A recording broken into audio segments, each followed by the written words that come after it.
Hello friends, have a nice day. आज हम UPSC answer writing practice करने वाले हैं जो 2026, 27, 28 और भी आने वाले एग्जामों में हेल्पफुल होने वाला है।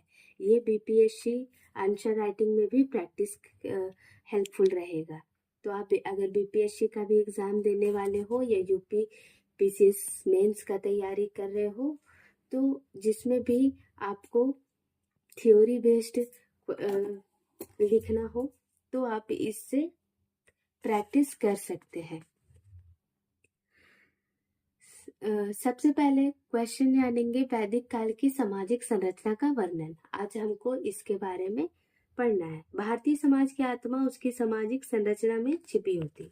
भारतीय समाज की आत्मा उसकी सामाजिक संरचना में ही छुपी होती है। यानी हमारा सामाजिक रहन सहन कैसा है वो उसमें भारतीय समाज का आत्मा है। यूपीएससी में एग्जामिनर सबसे पहले यह नहीं देखता है कि आप विषय को कितनी गहराई से समझते हो। यूपीएससी में एग्जामिनर सबसे पहले यही देखेगा कि आप उस विषय को कितनी गहराई से समझते हो। ये नहीं कि आपने कितनी लंबी चौड़ी डिटेल में आंसर लिख दिया है। वैदिक काल की क्या है, वैदिक काल क्या है, उस समय वैदिक काल सामाजिक संरचना कैसा था, आपको जानकारी होनी चाहिए। यह बताता है कि वैदिक काल की सामाजिक व्यवस्था केवल नियमों का समूह नहीं था, बल्कि समाज को संतुलित और संगठित रखने का माध्यम भी थी। जो वैदिक समाज था वो सिर्फ नियमों का समूह नहीं था,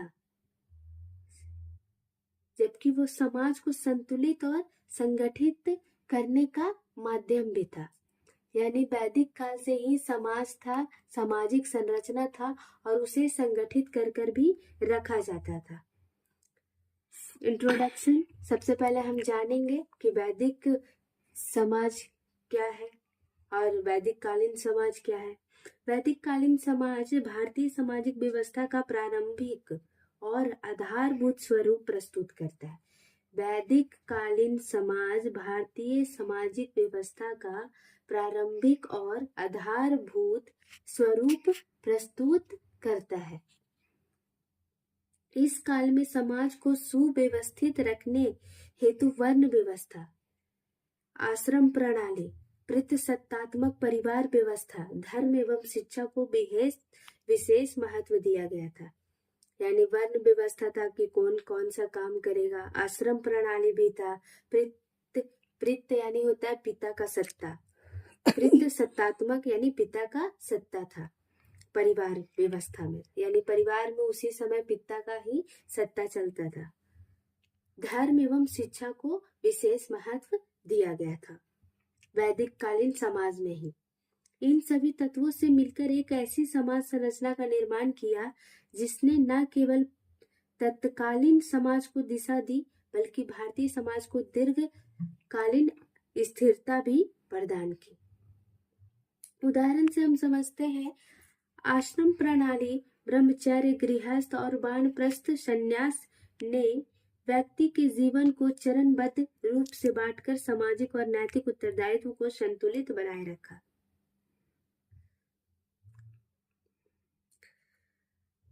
आश्रम प्रणाली, जिसमें ब्रह्मचर्य, आश्रम प्रणाली ने व्यक्ति के जीवन को चरणबद्ध बनाया रूप से सामाजिक और नैतिक उत्तरदायित्व को संतुलित बनाए रखा। इस प्रकार वैदिक समाज की संरचना को समझने के लिए उसके प्रमुख घटकों का विश्लेषण आवश्यक है।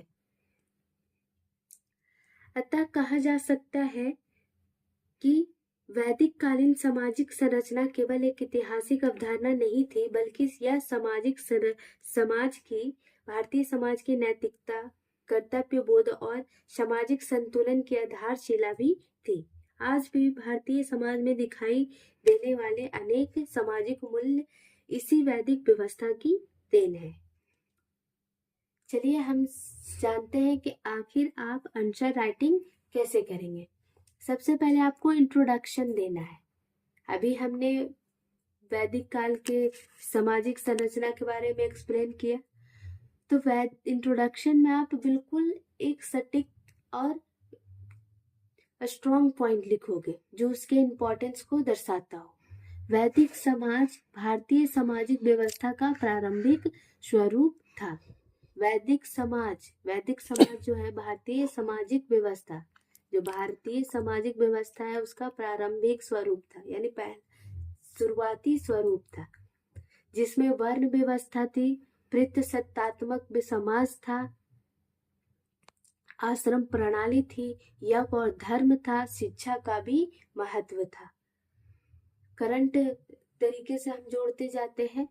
आज की सामाजिक न्याय नीतियां आरक्षण ऐतिहासिक सामाजिक संरचनाओं को संतुलित करने का प्रयास है। आज हम लोग इससे सीख करके सामाजिक न्याय नीतियां बनाए हैं, जैसे आरक्षण, ये सब ST/SC के लिए, और ऐतिहासिक सामाजिक संरचनाओं को भी संतुलित करने का प्रयास करते हैं इन वैदिक काल के सामाजिक संरचना से सीखकर। कंक्लूजन के रूप में वैदिक समाज से सामाजिक संगठन की नींव रखी। हमने हमेशा कहा है कि जब भी आप कंक्लूजन लिखो वो पॉजिटिव होना चाहिए। वैदिक समाज ने सामाजिक संगठन की नींव रखी। वैदिक समाज जो ने ही क्या किया था, सामाजिक संगठन का नींव रखा। कंक्लूजन के तौर पर हम लोग साफ और सिंपल वर्ड में कह सकते हैं वैदिक कालीन सामाजिक संरचना केवल एक ऐतिहासिक अवधारणा नहीं थी, बल्कि यह भारतीय समाज की नैतिकता, कर्तव्य बोध और सामाजिक संतुलन की आधारशिला भी थी। आज भी भारतीय समाज में दिखाई देने वाले अनेक सामाजिक मूल्य इसी वैदिक व्यवस्था की देन है। आज भी पितृसत्तात्मक देखने को बहुत ज्यादा मिलता है। अगर आपको ऐसे ही UPSC readymade answer writing practice चाहिए तो चैनल को सब्सक्राइब जरूर कर लें। आंसर राइटिंग ट्रिक्स भी सिखाए जाएंगे कि आपको कैसे लिखना है, उसको करंट से कैसे लिंक करना है, कंक्लूजन में क्या देना है, बॉडी कैसे बनाना है, यानी मेन पार्ट उसका क्या कैसे लिखना है, आपको बुलेट में लिखना है, और इंट्रोडक्शन कैसा होना चाहिए। इंट्रोडक्शन बिल्कुल कम शब्द में और स्ट्रॉन्ग होना चाहिए और इम्पोर्टेंस को दिखाने वाला होना चाहिए। बॉडी हमेशा आप बुलेट में लिखें ताकि कम वर्ड में ज़्यादा से ज़्यादा नॉलेज मिल सके।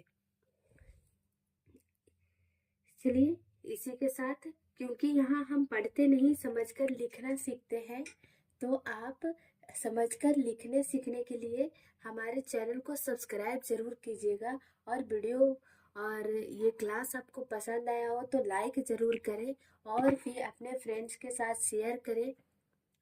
तब तक के लिए आज के लिए इतना ही, मिलते हैं नेक्स्ट क्लास में। तब तक के लिए keep learning and thank you.